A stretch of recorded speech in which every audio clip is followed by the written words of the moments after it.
Hey guys, it is Bach, and here is your video lecture for today. Just to let you know, I'm gone. I'm driving to the airport to fly to New York City for the long weekend. So you got the video lecture today, and you also have the video lecture on Monday. These will be saved on YouTube. Mr. Callahan will tell you how to get to those as well.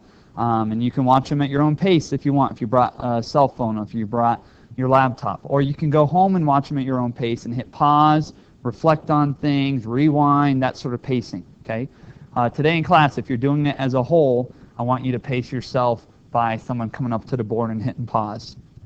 So up front though, today, the concepts and formulas are pretty easy. I don't think you're really going to have issues with this section unless you have issues integrating and knowing how to manipulate some algebra things, or do partial fraction decomp, or your trig formulas. So if you have issues with those, that's where you might get bogged down. That might be some chapter 7 stuff. It's not chapter 8, which I know you're excited about, and it's chapter 9 with some formulas and some pretty clear ideas. It's just, do you know how to integrate after you set it up? So yesterday we did applications of parametric with derivatives. Today we're going to do applications with parametrics involving integrals. Okay, so we're going to do two guys: arc length and area of a surface of revolution. Okay, you've done arc length already before in rectangular form, not parametric form. And I'm going to do a similar way of deriving it as I did way back in your notes for arc length rectangularly. I'm going to do it now parametrically. So, whoa, pretty cool how that just popped on the screen out of nowhere, and my voice is coming all around you. It's eerie. So if I want to find this arc length, let's say from when time equals A to time equals B. So I want to find the whole length here of this curve. Now, I'm going to kind of blow up a piece of it. I want to blow up a piece of it. And in this screen blown up, you can think of it, blown up is going to be a little line there. And I want to find the length of that line, given a small incremental increase of dy and a small incremental increase of dx.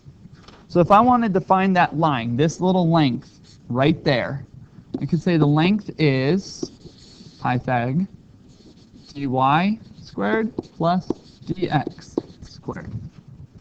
So that would be the little length of it. Now I can manipulate that if I wanted to. So I'm going to multiply by dt over dt. Now realize multiplying by that is still multiplying by 1, so it is okay. So when I do that, let's see, I'm also going to think about it as dy squared plus dx squared dt over dt squared square root. Now do you agree that this is 1 and this is also 1? It's just 1 in a different form. So when I merge that together, I'm going to have the length is the square root dy squared over dt squared plus dx squared over dt squared. I just slid in this bottom piece into the square root, but I still have the dt on the outside. So simplifying, this is dy dt squared plus dx dt squared, all times a dt. So the derivative of y squared plus the derivative of x squared, all with respect to time. Now remember though that this here finds the length only for that little piece there. And I want to find the whole red length from A to B. So if I want the whole red length from A to B, I can summarize it and say the arc length is the sum from A to B of dy dt squared plus dx dt squared dt. And so now my arc length is adding up a lot of the little pieces from A to B, and that's the calculus concept of an integral. Okay? So that's the formula for the arc length over time parametrically. And we're just going to do some applications with that. Let's take a look at the next slide. Circle of radius 1 rolls around the circumference of a larger circle of radius 4, as shown in the figure. So I have this little ball that kind of rolls around the big ball. You can maybe think of it as the big ball is Earth, and the little ball is, I don't know, a little ball that rolls around the Earth. And so the path it takes around the Earth is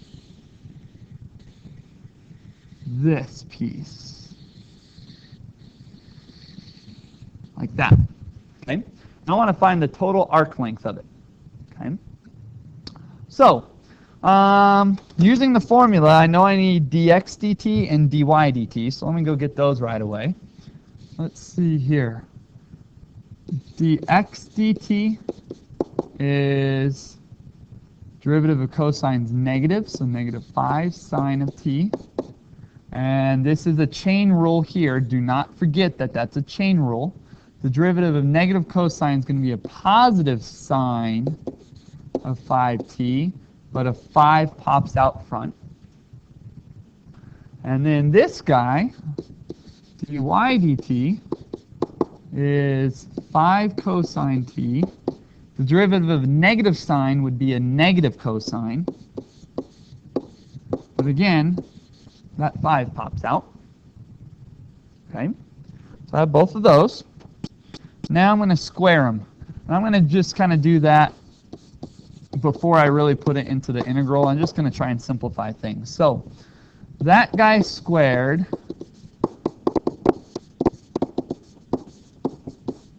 let's see what I get here. I'm going to get 25 sine squared t minus 25 minus another 25, so minus 50 sine t sine 5t plus 25 sine squared 5t.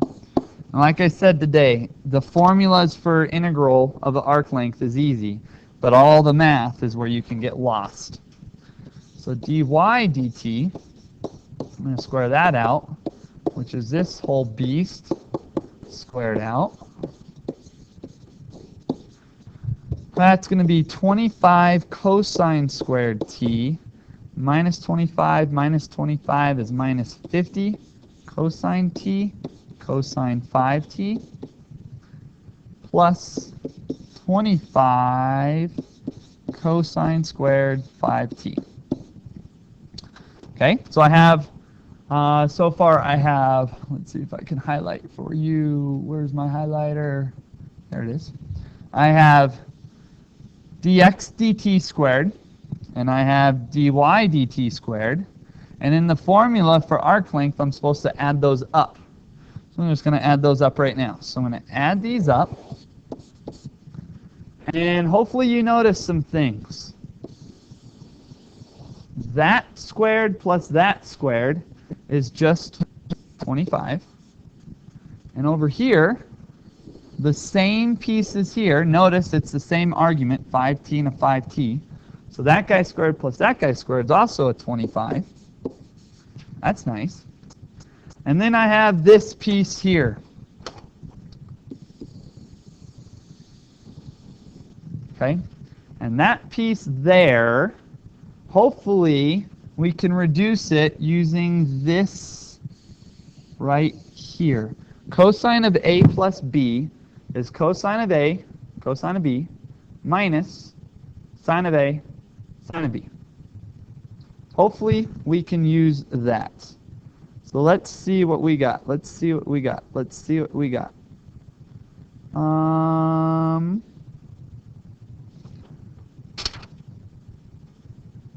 So looking at that, you might say it almost works. I see how there's a sine A, sine B, cosine A, cosine B. But the issue right now is it says cosine of A plus B, and this is a minus sign. So that's not working yet, so we got to piece together another version of it. Another version, if you look in the back of your book, is cosine of A plus B. Oh, sorry, I don't want to do A plus B. We do cosine of A minus B is the cosine A, cosine B. If the first guy is a minus, then this becomes a plus. Sine A, sine B. So again, if it's cosine of A minus B, you get to put a plus in the middle. If it's cosine of A plus B, you get to put a minus in the middle. So one's positive and one's negative. From that, I'm hoping that you can see that this turns into minus 50 cosine of 4t. And this might be where a moment you pause it and discuss to make sure you guys see how that becomes that. Okay. So in simplifying down, the sum of all this stuff that I've been trying to add up is 50 minus 50 cosine of 4t. And if you're getting lost on which that guy is, that's again your dy dt squared plus your dx dt squared. Okay? So, having that, I might be able to figure out finally how to integrate. So I'm going to try and put this on a new slide, so just give me a moment. I'm going to pause and set up a new slide for this. Okay, so to find the arc length, here we go. Arc length, we're getting closer. And integrate for some certain bounds. The 50 minus the 50 cosine of 4t dt. Now, I need to figure out the time parameter from when I start to when I stop. Now, I see some symmetry here, so I might just do this. From where I start and stop here, I'm going to multiply that by 4. I'm going to multiply this by 4, but I need to know where these time stamps are. Well, if you start with t equals 0 and you plug into these pieces, you're going to get x equals 5 minus 1 is 4, and y equals 0. That's a nice setup. And if I plug in t equals pi over 2, x would be 0 and y would be 4. So that's going to be my start and stop. So I'm going to put that in there as from time equals 0 to pi over 2. So I have that. Now I'm supposed to be able to integrate that. Again, this is where the manipulation of things is where it could get hazy for you. The first thing I notice is I'm going to pull out some of the 50 part. I kind of like to see it as, if I pull it like this, 25, 2 minus 2 cosine of 4t. The reason I did that is the square root of 25 is 5. So I can pull that out as a 5 times 4, which is 20. And I'm left with this part. Okay, and you need to know some manipulation of 2 minus 2 cosine of 4t. You cannot do a u sub on this because the derivative of cosine sine, I don't have that out there. And the derivative of the 4t you could have is a 4 that pops out, but you're still left with the cosine part. So it's not a direct u sub. But from the previous page, I gave you cosine of 2a is 1 minus 2 sine squared a. So let me write that down. Cosine of 2a equals 1 minus sine. Oh, did I write it right? Let me see.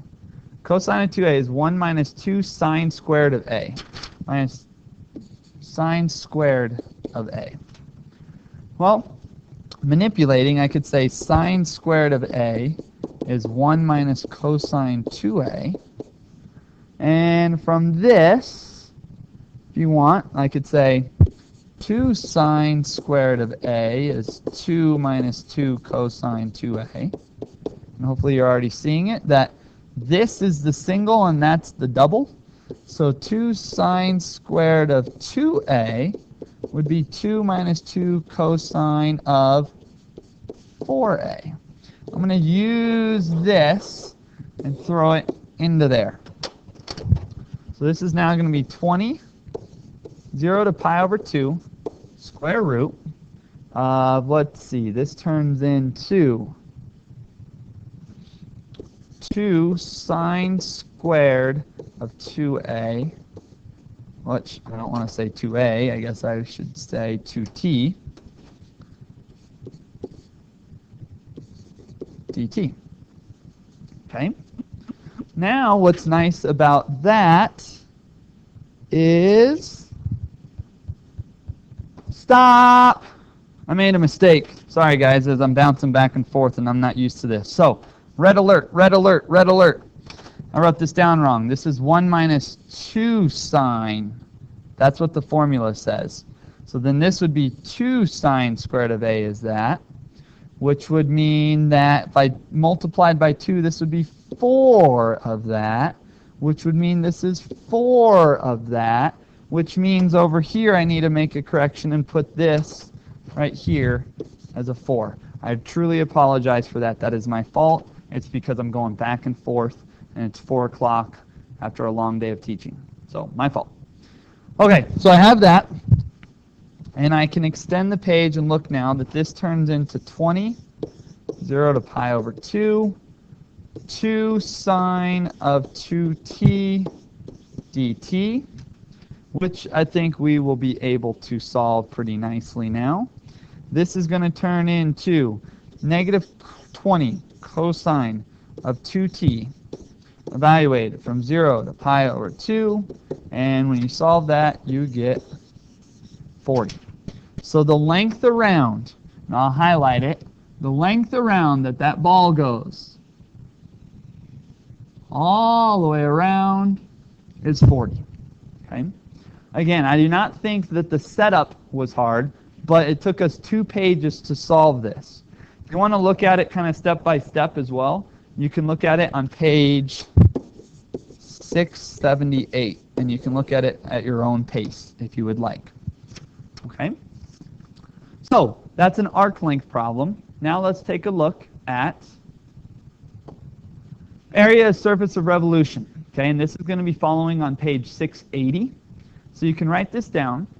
Notice it has that arc length component in it, that dx dt squared and that dy dt squared, but it just adds in the gt and the ft as part of the equation for the area of the surface of a revolution.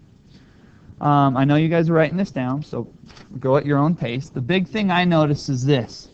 If you revolve around the x-axis, the guy that you put on the integral is g of t, which is your y. And if you revolve around the y-axis, you put f of t, which is your x component. So always think of the opposites on that. Everything is opposites depending on which guy you revolve around. If you revolve around the x, make sure you add in the y piece. If you revolve around the y, make sure you add in the x piece. Okay? So area of a surface of revolution is given by that. So let's take a look at an example. If you need more time to write on this, hit pause and resume when you're ready. Okay, so page 680, here's an example in the book, and it wants you to take a part of a circle given by x squared plus y squared equals 9, which is centered, okay, if I kept drawing it, it'd be a whole circle with radius 3, but the only part it wants me to spin is from x equaling 3 up to this coordinate here and spinning that around. And if you spin that around, you'd basically get a contact lens. And it wants to find the area of that surface. So how much contact lens do I have? Okay. Now, right now, it's x squared plus y squared equals 9. There is no parametric equation yet. And that's where I have a little reminder for you here. If you have a circle centered at the origin, which we do, with a radius of r, in our case our radius is 3, you can write it parametrically as X is r cosine t and y is r sine of t. So what I'm going to do is I'm going to grab that and use that. So x in our case would be 3 cosine of t. Dx dt would be negative 3 sine of t. And dx dt squared would be 9 sine squared of t. And for the y would be 3 sine of t. dy dt would be 3 cosine of t. dy dt squared would be 9 cosine squared of t. Again, I'm just kind of grabbing some stuff as I can. Now, it says I want to revolve around the x-axis. So remember, think opposites. So when I set up this equation, it's going to be 2 pi. Around the x means I need to use the y guy. So here's the y guy.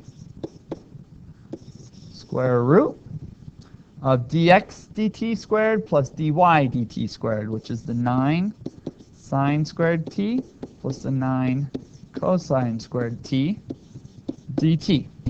Now we have everything except the border, or the time constraints from a to b. So we need to realize when does this start and when does this end?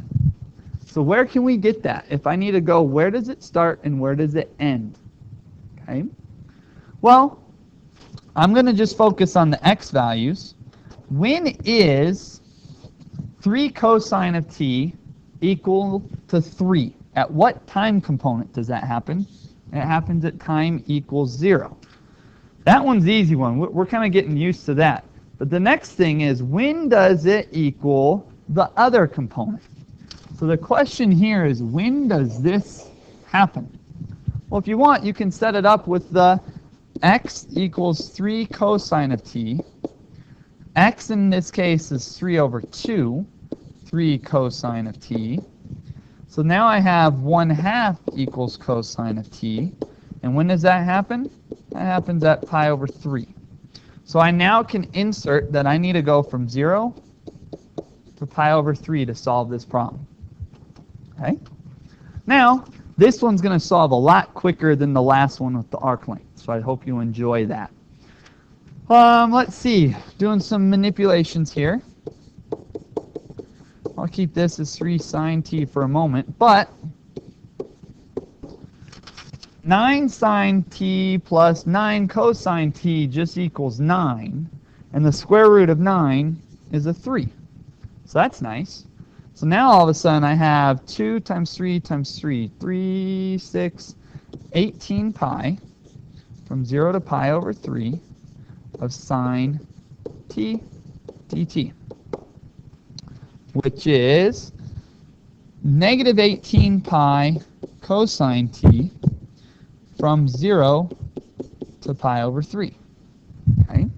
And hopefully that is okay for you guys to solve.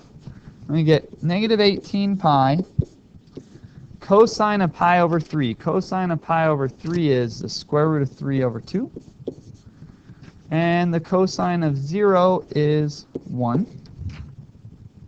And solving that, I'm going to just pull out a negative 1 and say this is 18 pi 1 minus the square root of 3 over 2, which you can pull that up. And I am an idiot again, everyone. Cosine of pi over 3. Sorry. You might hate me. Cosine of pi over 3. Learn your trig. It's 1/2. So I pulled out that negative 1, and I get that, which turns into 9 pi. If Callahan's still paying attention in class right now, he would be laughing, as he is the college trig teacher, and I just blew up what cosine of pi over 3 is. Anyways, hopefully that was okay with that example of area of a surface of revolution. A little bit cleaner on the math part. It simplified a little bit nicer than that arc length one. Okay, so we're going to continue. I have a couple more examples to go through with you guys. It's been about 25 minutes so far. We'll do another probably 25 minutes, and then you'll have time in class to work on things. So you're going to now want to pull up the second YouTube video and look at that.